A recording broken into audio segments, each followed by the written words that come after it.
Welcome to Business Talk Sister Gawk. I'm Becca, and today's podcast episode is Mental Health is Serious Business. And with me today, I have Aaron Brown. Thank you so much for being with me. Thanks, Becca. Great to be here.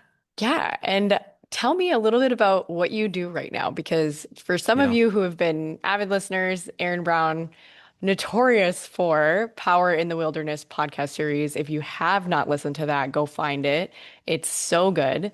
I thoroughly enjoyed that. But tell me what you're doing now. Yeah. Well, thank you. And after a long career as a teacher at the local community college and a columnist for the Minnesota Tribune, I'm now a columnist for the Minnesota Star Tribune, is the state's largest newspaper. And I'm a full-time columnist for the editorial page, writing 2, 3 times a week on various topics, including mental health. Yeah, so the Star Tribune, that was like a big shift for you to go Yeah, well, there. that's the big time here in Minnesota, and it's a dream I've had for a long time as a kid on the Iron Range. I dreamed of being a columnist. I read columnists. I went to the library and checked out books by columnists, and at Mm. long last, I am a full-time columnist. So it's very exciting. Okay. So you are doing a series right now on mental health. hmm And I read one of maybe it was was it your first release about like the plan to do the series? Yeah, that was Okay. my opener. Yeah, and it was about the experience I had in my family. When I was 10 years old, my uncle died by suicide, my dad's brother. We were close, the family was close, but he had a lot of challenges as a kid that I wasn't aware of. And what happened for me, it was just kind of as a little kid, these things happen. It's a kind of a jolt. And then it was followed by, well, practically a lifetime of near silence on the topic. And that's actually Mm, where the interesting part of what I wanted to write about is why is it like that, and how can we heal that kind of pain, and how can we prevent that kind of thing from happening with better treatment of mental illness. hmm Yeah. No, exactly. And if you all were listening to my previous podcast right before this one, that's something that I've been exploring too, with the aspects of how do we prevent suicide. hmm And so I'm also pretty passionate about this subject. But you've been working on this series for a while, and I'm curious to know what have you been finding in the research you're doing? Well, a lot of what I've focused on has been rural mental health, just because I am based rural. I may be writing for the Star Tribune, but I'm based here in northern Minnesota, and so I'm looking a lot at the kind of off the beaten path problems you have when you live far from care and far from regular treatments. And so a lot of what I've discovered is that there are really good service models out there that help. Hmm. It's just that they're not available to people for a couple of reasons. And actually, this is where I go in my column coming up. Is there's the problem of access, like you live in some town 70 miles from where this care is located or Mm. more, or which is a challenge in and of itself, or insurance is just like regular any kind of healthcare. Insurance in our society, in American society anyway, is a real challenge because you're at the whim of what your insurance provider allows, covers, what your employer pays to cover, what you pay to cover, and what you can afford to cover. And what we've seen is that mental health isn't always is actually typically not treated the same way as any other kind of illness. Things like therapy, things like evaluations, and that kind of care is really hard to find and to cover unless you've got the kind of private insurance that covers it. And so some people have access to those things, and most people don't. Mm. Yeah. Well, and even I recall an article a while back that I was reading from I think it was somewhere in New York that there was a class action lawsuit on I think it was Blue Cross Blue Shield for phantom health networks, in which it was like, oh, yes, we have a provider for you in your area where you can go to therapy. And then there was nobody, or like those were like not real listings anymore. Hmm. Yeah. So it's Outdated or definitely, out of yeah. business or that kind of thing. Yeah. Or they Yeah. no longer provide or cover them as a service provider. Like, yeah. Right. Well, and actually one of my sources talked about this. I don't know if you remember, this would have been in the early 2000s, 2010s. The big thing was here in Minnesota on our state public health insurance program called Minnesota Care.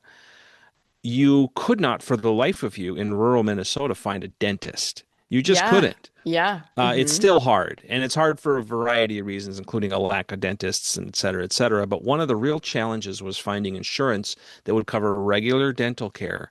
You could find health insurance, but you couldn't find dental insurance. And while that's, I don't know that it's improved, it might just be people are more used to it, but um, it's really the same way for mental health care. If your insurance plan covers it, if you, as I did for many years, work for the state and you have a pretty good health insurance plan, you have access to at least the rudimentary things like therapy and medical treatment for any kind of mental illness or even just regular mental health checkups and that kind of thing, just like health, any other health care. But if you're on Medicare, Medicaid, or I should say Medicaid more, or state insurance like Minnesota Care, um, they will pay for it, but they won't pay much. And that's the reason why you can't find a provider willing to provide the care at that cost. And that's the real challenge. The same thing with dental. The problem with dental was the dentist would say, "Well, I can fill your cavity and bill the state, but they're only going to pay me less than it costs for the materials that I put in your mouth, you know." And so and that's certainly not the time that it took to put them in there. So the reimbursement rates are at the core of that insurance issue. But that's a blame game between the insurance companies and the providers. You're too expensive, you don't pay enough, et cetera. Yeah, so essentially we're getting down to the brass tacks of the Hmm. fact that Yeah. it's Sorry if I went too available. wonky right out the gate, but No, no, but I'm just saying like it would be available yeah. if like people could pay for it. Yeah. And I think that that's so true like when we talk about like small businesses, Hmm. they say absolutely I would provide this service, but like there's no one to pay for it. Like they want it, but they Right. just can't afford it. Right. And And yeah, yeah. and that's actually one of the surprising things I found is I thought there was going to be this evidence of widespread shortages of rural providers, mental health care providers who Hmm. would do therapy and things like that. While there is a slight shortage, and we certainly could use more people to do that kind of work, the actual bigger problem is that those people can't provide care to the people who have either no insurance or can't afford to pay out of pocket, or who are on the inferior insurance plans that can't cover that stuff. And so that's the most frustrating thing is that we have at least a partial solution to a big chunk of the problem, but it's hard to access because of our, convoluted healthcare system that we've had for generations here in America.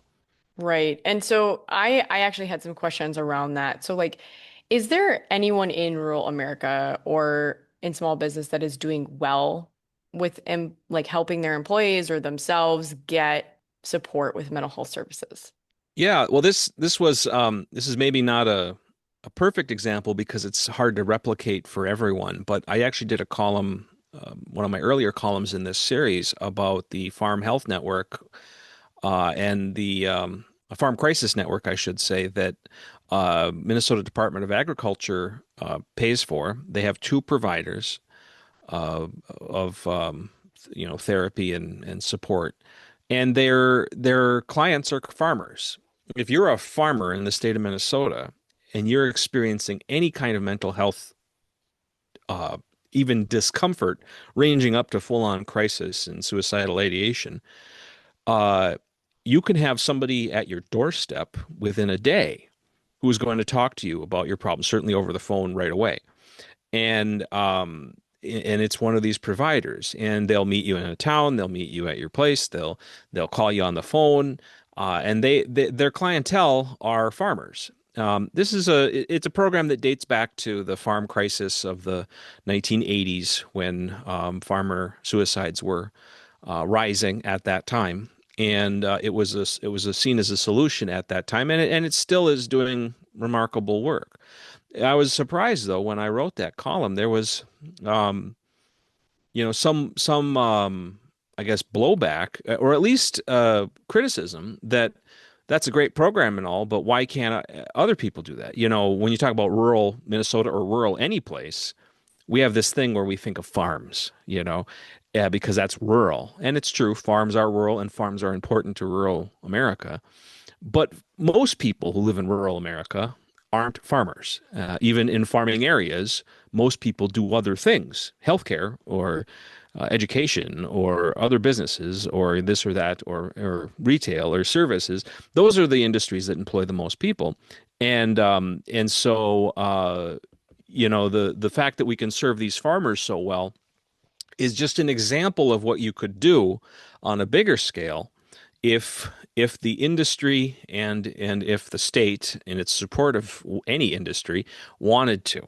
Now, there are certain fields where, for instance, I did a story on or a column on police and the role that police play and law enforcement plays in initial contact with mental health crisis. And Mm-hmm. and one of the challenges there is even within law enforcement, or you can add any emergency service provider like fire or EMTs, et cetera.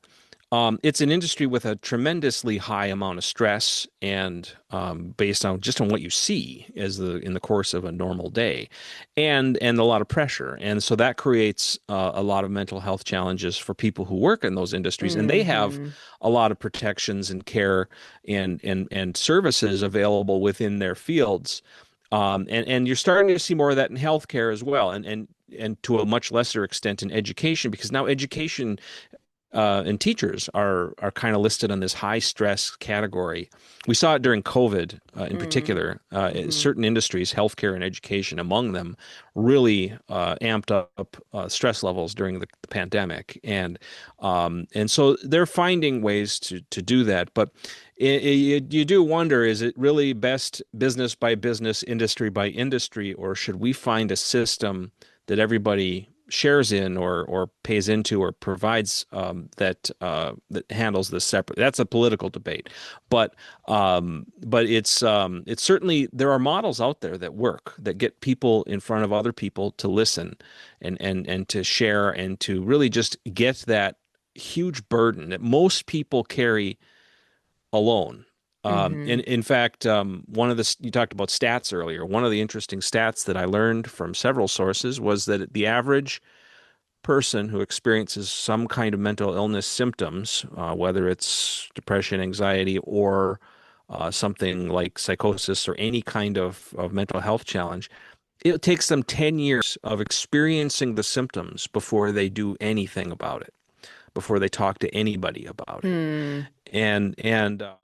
And so when you look at that kind of stat, if people carrying around that kind of burden for so long, usually in Mm-hmm. their younger years, and carrying it for so long, it is a challenge. And actually, one of the reasons rural mental health is such a challenge is that in addition to the service and insurance and challenges I mentioned, you have a culture of kind of self-reliance, independence, stoicism, you might say, that Mm-hmm. maybe a stigma, even an elevated stigma compared to the overall stigma for seeking help. And it's more prevalent among men, and it's more prevalent among all rural people than not.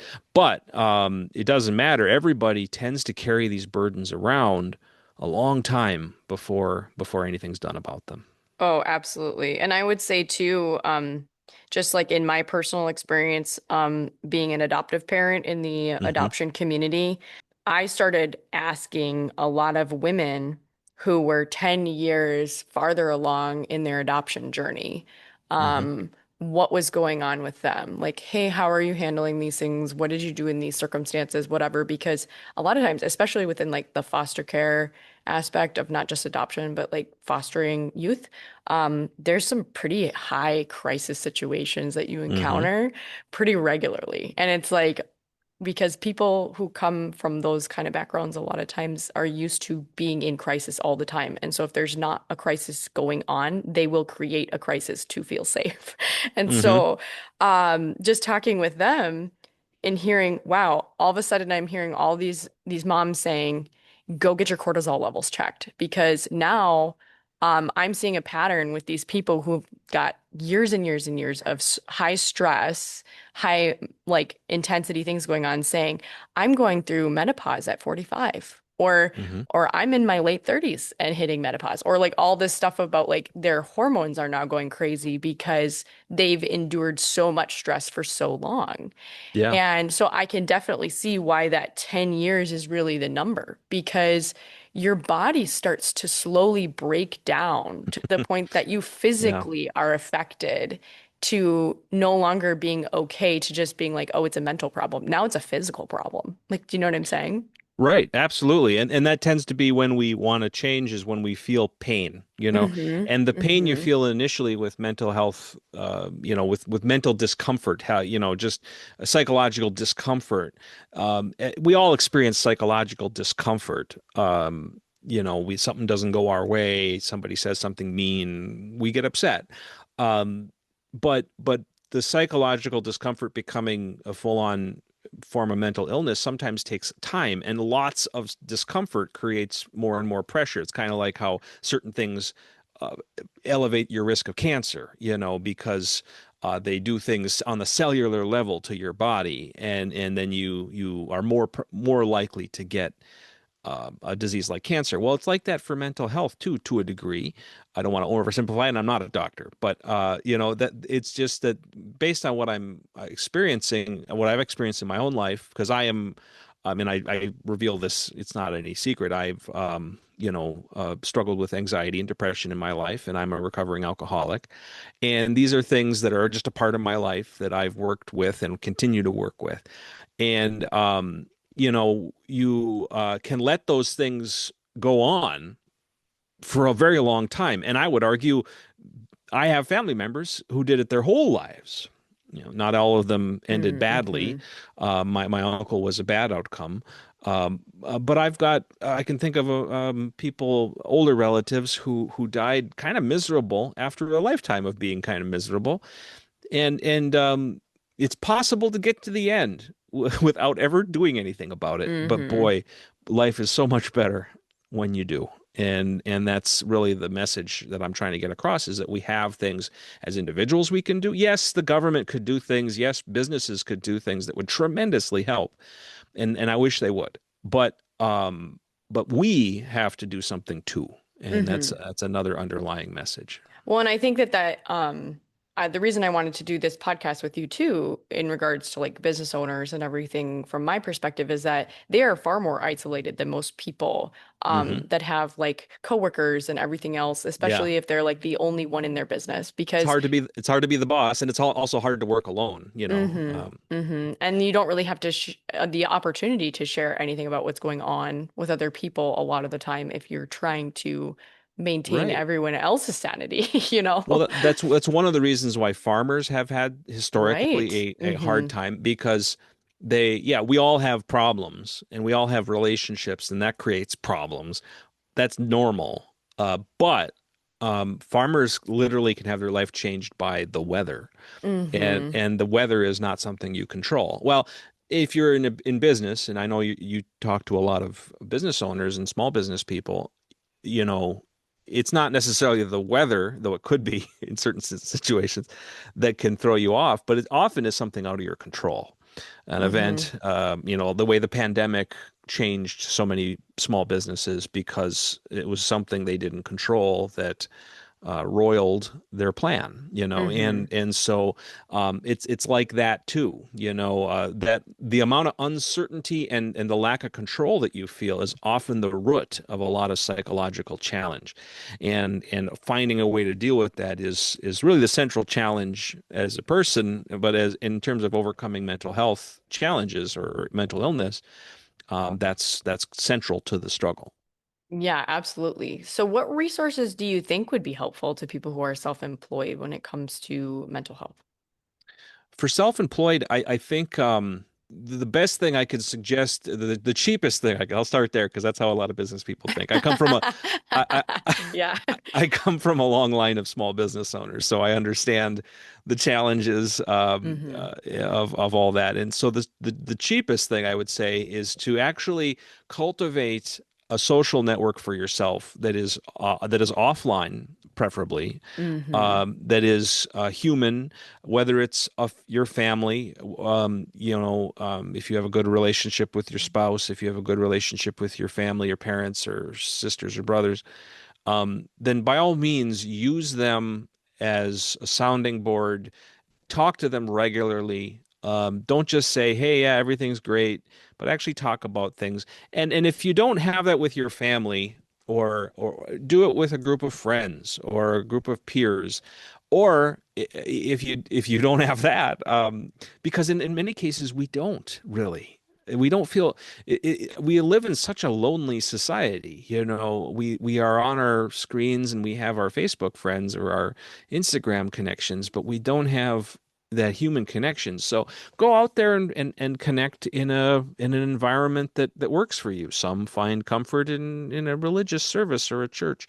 Some find comfort in a civic organization or getting involved in your community, but have somebody you can talk to ground yourself. I think that's the first thing, and that's the cheapest thing that any of us can do. And it doesn't solve like serious, like, medical depression. It doesn't solve medical psychosis, things that require treatment. But for the day-to-day anxieties and psychological stress that we experience, that's probably one of the best ways to break the cycle within your own mind.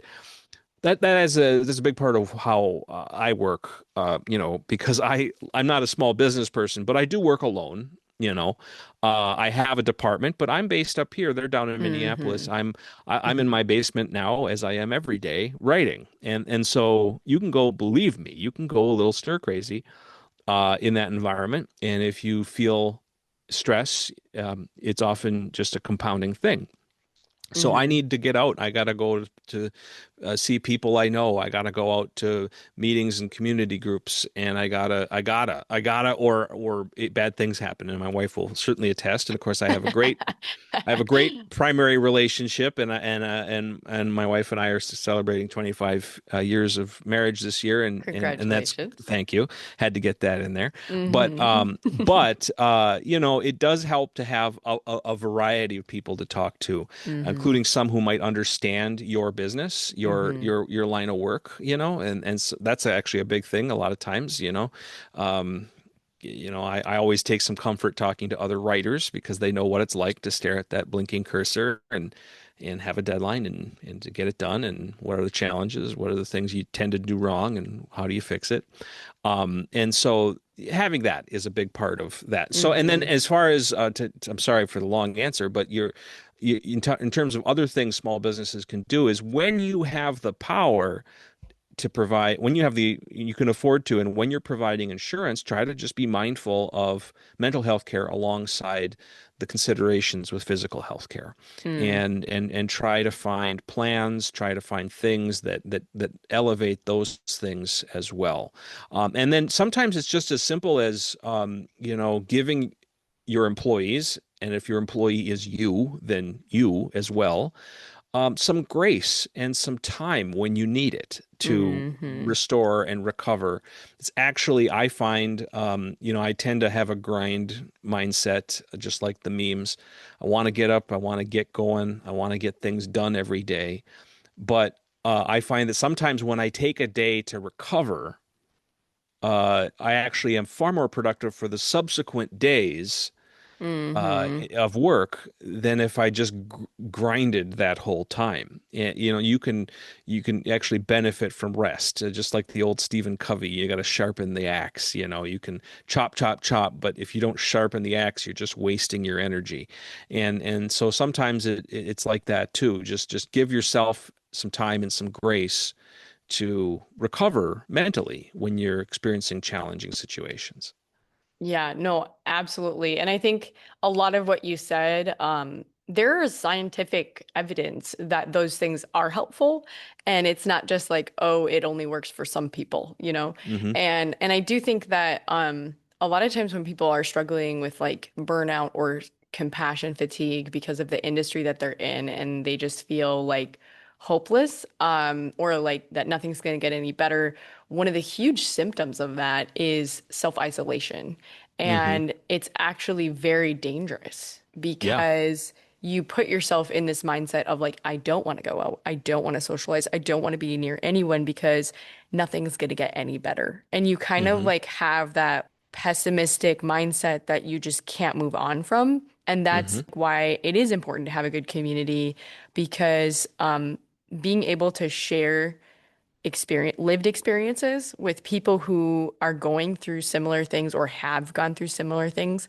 I actually went to a compassion fatigue and burnout presentation by this doctor, like neuropsych doctor from Michigan, who was saying you have to spend an hour in person, like remote is not as good, with someone who has the same lived experiences to be able to have if you can have what's called like these sacred moments where it's like you're Hmm. sharing, they're sharing, and you have the feeling of being known and seen, Yeah. you actually create a new neuron pathway in your brain and it creates resiliency because before you're almost like driving down the same thought process road and get your tires are getting stuck in the same rut over and over again and it's just deeply impressioned in your neurons of like a pathway and you can't form a new pathway to veer off into unless you have those sacred moments with someone else who has lived Hmm. experiences. And like they talk about that for compassion fatigue and how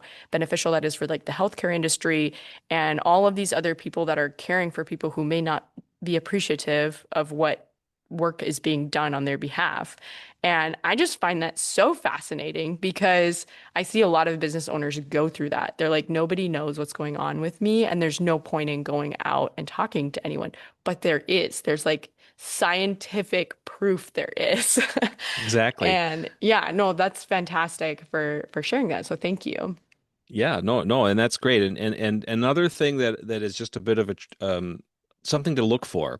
If you're getting kind of irritable doing fun stuff, like if you're out with your family Mm-hmm. and you're feeling irritable and the kids are cute and you're having a nice meal and it's a sunny day and they're bouncing balls in the park and everything is just like a dream and you're still all wound up, that's a good sign that you need to have one of those connections with somebody because it's not your family's fault. They're being them and your experiences mean that there's something to let off, something to um, you know, vent. I don't mean just in terms of anger, but just in terms of your emotions, so that you can properly process moments in your life the way they should be. Oh, absolutely. And that actually is something that I just worked on this last week. And I'll put it in the show notes today, but it's actually a little download resource for people on like a grounding guide for the overstimulated entrepreneur. And it's just like little That's basic most of the tips ones I know. of Yeah. like, hey, self-reflect, here are some things that you can do to like calm down in those moments where you are feeling a little grumpy. Um, but no, that's so valuable. So Aaron, how can people find you? You can find me at the Star Tribune. If you go to the opinion section, you'll find my column page and all the columns I've written recently. You can also find me at my blog, minnesotabrown.com, where I also share links to my columns and other writings and lectures that I'm always doing. I'm always up to something, including things like this. And so you can find me at minnesotabrown.com or Minnesota Brown on most social media networks. Yeah, and just a little plug on that Power in the Wilderness book that Aaron is putting Oh out. yeah. That podcast series, fantastic. I don't know if you all know this about Aaron, but he is a great historian and does a really good job researching and putting together historical narrative. And Well, thank so you. I would definitely recommend that. We actually did a couple podcasts together in the past on like how tycoons built their wealth in Minnesota. Hmm. And we actually did one on an entrepreneur from the early 1900s, Dottie Power in Hibbing, Minnesota. So that was super fun and very intriguing, I think, And I content. hope the So, book is out next year. I hope it is. It's one of those uncontrollable things that like we talked about, but I'm still editing the darn thing. It's very long, but it's coming together. I think if you like historical nonfiction with a narrative form, that's going to be one of those ones I think people will enjoy. yeah. So we're going to transition now to the gawk portion of this Okay, episode.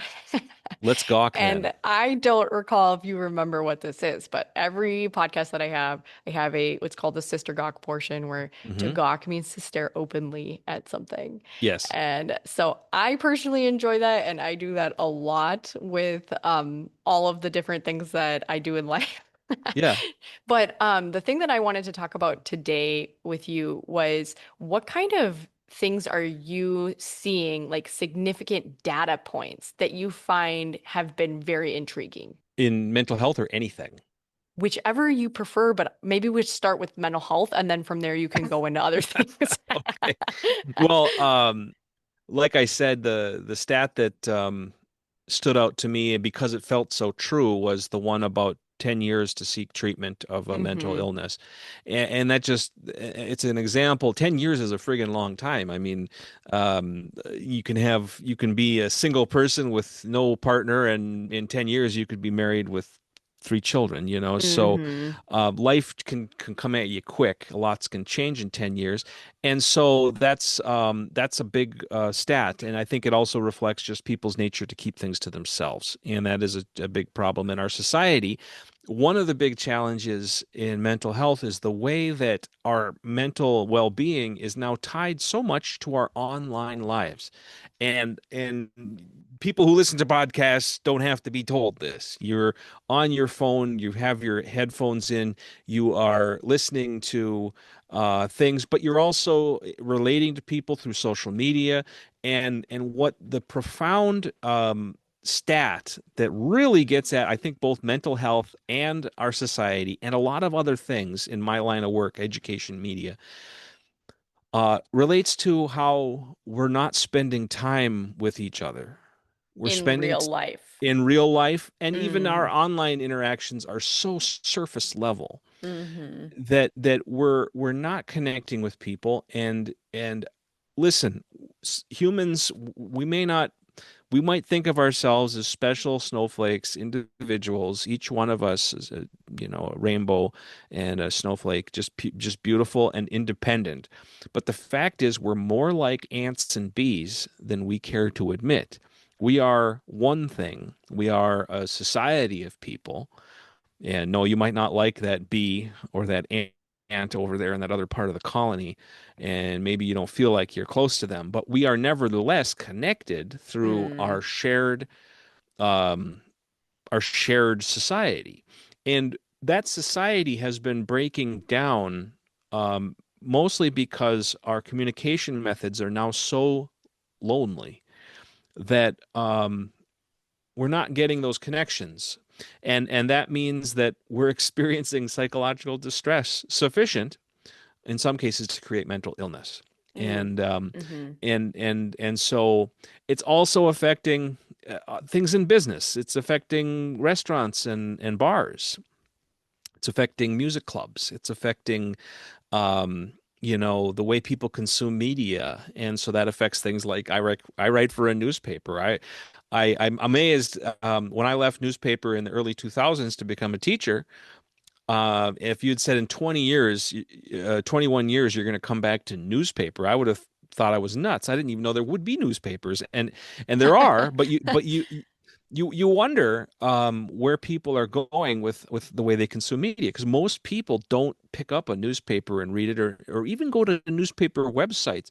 Most people get their news and information from other sources, Mm-hmm. and that's a documented fact. And so that's just, all of this change related to the way we consume media, and just a profound need, I think, societally and spiritually, to the human race, to try to break some of this cycle enough that we can resume life in a society again. If we could do that, I Yes. think a lot of us would be much happier. So, what we talked about a little bit earlier, and you had mentioned, was stoicism. And I don't Mm, think a lot of people in our society understand how deeply ingrained this philosophy is. And I didn't realize it either until I actually just recently listened to someone speak about it. And so, stoicism is this concept of like, I should be independent of everyone else. Like, I should not have to rely on anyone else and be able to do things to be successful myself. It's dependent on my work and my ability to succeed. And I think that our culture so much is a part of that, that we actually have started to say things in our even mental health that says, I will not let the actions and behaviors of others affect me. Like we mhm. put this mental boundary up.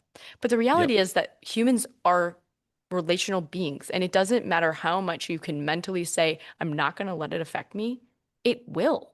And stuffing that and not dealing with the feelings and processing them actually just compounds our issues.